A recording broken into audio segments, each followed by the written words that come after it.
The missing link is how income statement is related with the balance sheet. The net income from the income statement is shareholders' earnings, and hence this amount gets added to the retained earnings section of owner's equity. Let us now consolidate all the case studies. First, the income statement for the month of December. Sales is equal to $1,000 from case study 1, that is accrual concept, plus $100 case 9, that is earned revenue for December. Cost of goods sold for $400 attributed to concept of matching principles.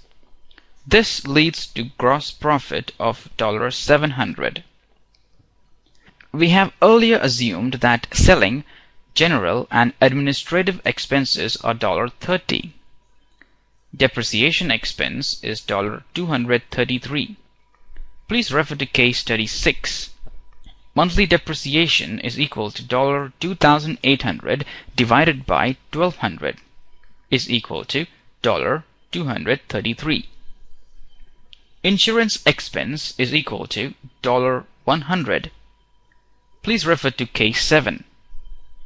Insurance premium worth $1,200 divided by 12 is equal to $100 is utilized per month.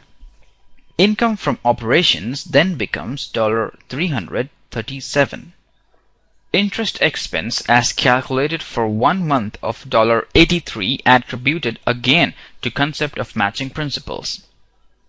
Pre-tax income is now $254. We further assume that the corporate tax rate is 33% and calculate the income taxes as $84, that is $254 multiplied by 33%. Net income or bottom line number is $170. Now let us look at the balance sheet of 31st December. On the asset side, within the current assets, we have prepaid insurance, accounts receivables, and inventory. For prepaid insurance, insurance premium worth $1,200 divided by 12 is equal to $100 is utilized for December, and the remaining $1,200 minus $100 is equal to $1,100. Accounts receivables is $1,000. Cash received will happen only on January 15th. However, sales has been completed and hence booked as accounts receivables. Accumulated depreciation is the depreciation expense charged to the income statement.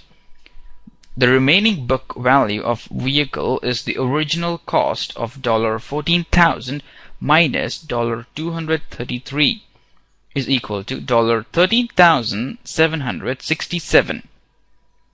Cash is a number which we get from the cash flow statement. We are yet to discuss the cash flow statements.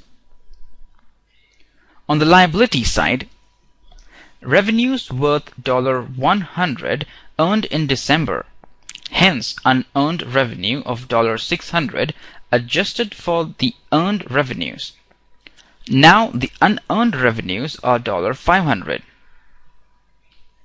Unpaid expense like accounts payable, interest payable, and income taxes payable are classified as liabilities. Retained earnings of $170.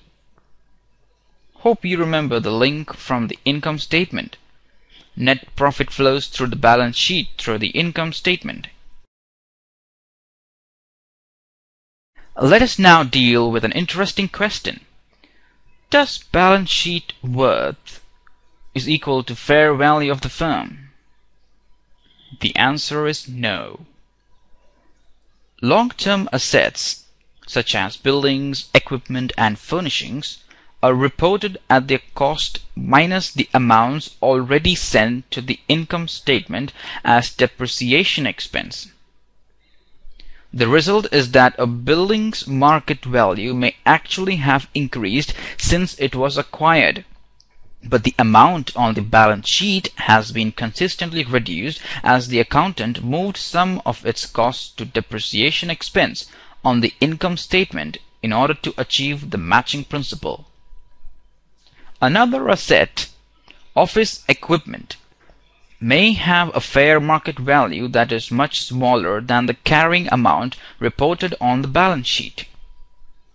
Additionally, the asset land is not depreciated, so it will appear at its original cost even if the land is now worth 100 times more than its cost.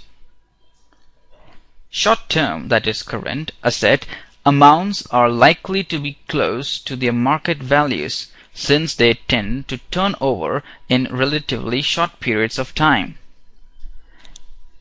We should remember that the balance sheet reports only the assets acquired and only at the cost reported in the transaction. This means that a company's reputation, as excellent as it might be, will not be listed as an asset. It also means that Bill Gates will not appear as an asset on Microsoft's balance sheet. Nike's logo will not appear as an asset on its balance sheet.